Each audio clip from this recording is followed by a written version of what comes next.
big mi kasi kang ako Sisi Giêsu thang langi Kasuanak ngay tiam masitang kasi ning kangan Serto dot mi kasi Giêsu thang langi Santay lo mi kanun magsalang magay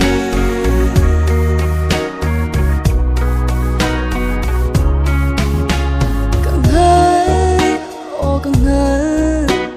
Leng lay do na ko'y tuklo Sise oy pani Amoy keng inser mi kasi Ay nakin mi fiman Ay nakin mi fiman Mitong malin nga toklo Minunta nakin kanun kasotik asan tlay lo kasi Sise ko'y thong ta Biyak tag kang hanuhin sun Huwag na ka mo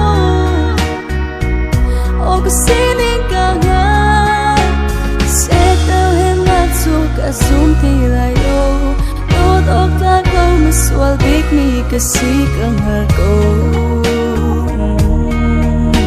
Sisi Giêsu thang langi Kasuanak ngay tiam masitang kasi ning kangan Serto dot mi kasi Giêsu thang langi Santay lo mi kanun magsalang magay